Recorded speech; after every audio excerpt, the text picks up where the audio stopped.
Today, we're hitting the road literally. I'm going to share some of my favorite tips for planning a soulful, memorable, stress-free road trip. Whether you're traveling solo, with your partner, or with your whole crew, a road trip can be one of the most freeing, connected ways to explore. It can also be hectic and stressful, but it can also be joyful. Craig and I have taken some great ones, whether it was going upstate to tour wineries and see the Corning Museum of Glass, driving south to visit family, or exploring the Mid-Atlantic region. Road trips can be so much fun. But before we get into the video, I'm Cassandra of Passport and Soul. And at Passport and Soul, we help BIPOC travelers travel soulfully and with ease. Now back to the video. I've got 8 things that you can do to plan an awesome road trip. First, start with the energy that you want to bring to the trip. Do you want it to be playful and spontaneous, grounded and relaxing, centered around culture or history? Take some time to think about it. When Craig and I plan our trips, we start with that question because the why behind your trip shapes every choice that follows. And for many of us in the African diaspora, road trips hold a special meaning because with our history, going along the open road was complicated. Sometimes it was freeing, sometimes it was unsafe. Actually, kind of a lot like nowadays.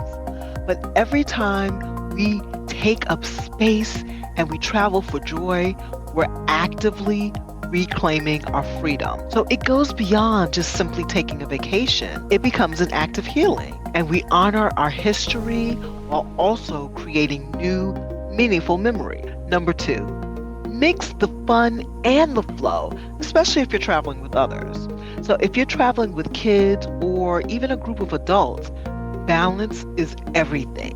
Theme parks or water parks, things like that can really make great stops, especially if you plan ahead. So try researching off-peak times or whether or not they give things like weekday discounts. You'll save money and possibly even skip those long, draining lines.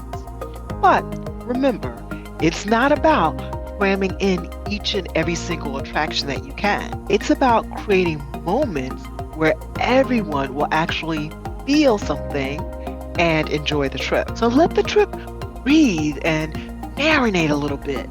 Leave room for laughter, for ice cream stops, and just spontaneous detour. Number 3, travel with the weather, not against it. Because as you know, your weather can make or break your trip. So if you are lucky enough to have dates that are flexible, plan around the different seasons. So try to avoid extreme heat or storms as much as you possibly can. So for instance, we like to travel during the shoulder season. So when we go to Panama City, Panama, we'll go in October because it's still warm, there are fewer crowds, it's still beautiful, and it's before the rainy season gets into full swing.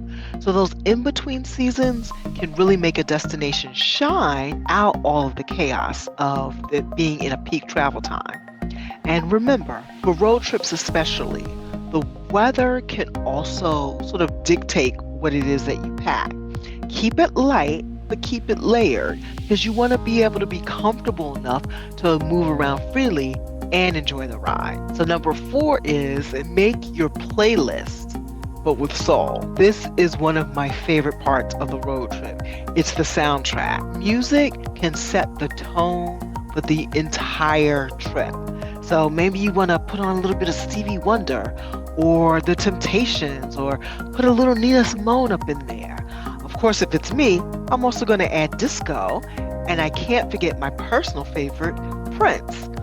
Definitely some Queen Beyonce, maybe a little Aretha, songs that make you move and reflect.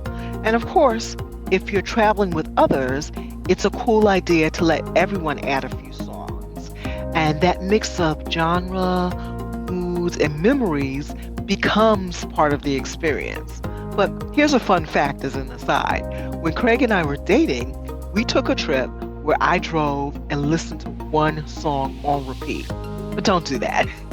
Letting others contribute to the playlist is a way to honor everyone's vibe and share a little bit about who you are with each other through sound. Number 5 is letting everyone have a voice. The best road trips are ones where everyone feels seen. So ask your travel companions, what is it that they want to experience while you're on the trip?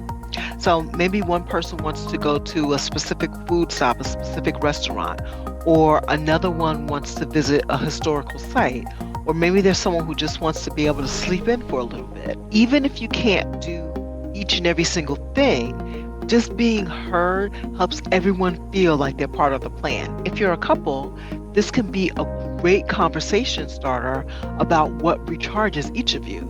So maybe it's adventure for one, maybe it's quiet for the other, and you can figure out how you can mix the two. This is where the soulful part of the road trip really comes in. It helps you to connect with each other. So number 6 is check reviews, but trust your gut.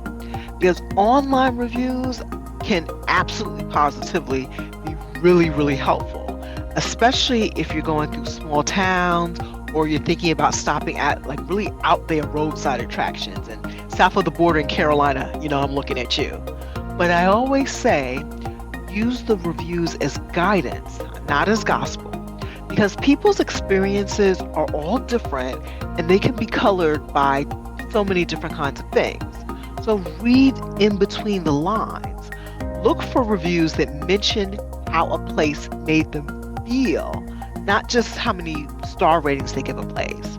And if you're a traveler of color, check to see if others have mentioned how welcoming the space felt, and that might be able to save you some emotional energy while you're on the road. Number 7 is pack intentionally, not excessively, because you know that Passport and Soul, we're all about traveling light. It's one of the things that we talk about in our Pack Like a Pro ebook. And this applies not only to your luggage, but also to your mindset.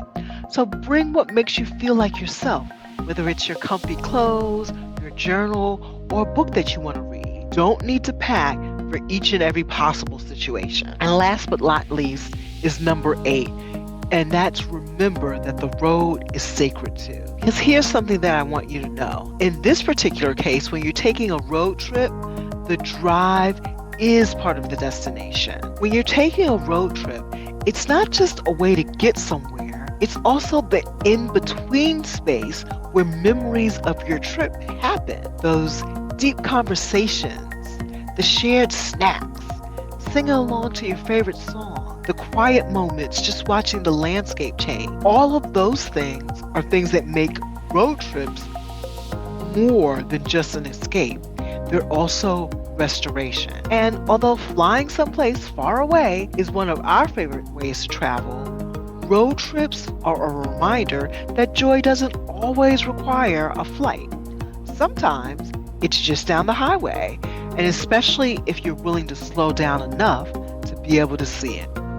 So whether or not your next road trip is 2 hours or 10, I hope that you fill it with peace, laughter, and curiosity. And speaking of curiosity, if you've taken a memorable road trip, especially one that surprised you, tell me about it in the comments section. Where did you go and what made it special? And if you're new here, don't forget to like this video and subscribe to Passport and Soul for more tips on slow travel, stress-free adventures, and soulful ways to see the world. And forward this video on to someone else. Until next time, travel slow, travel well, and travel with soul.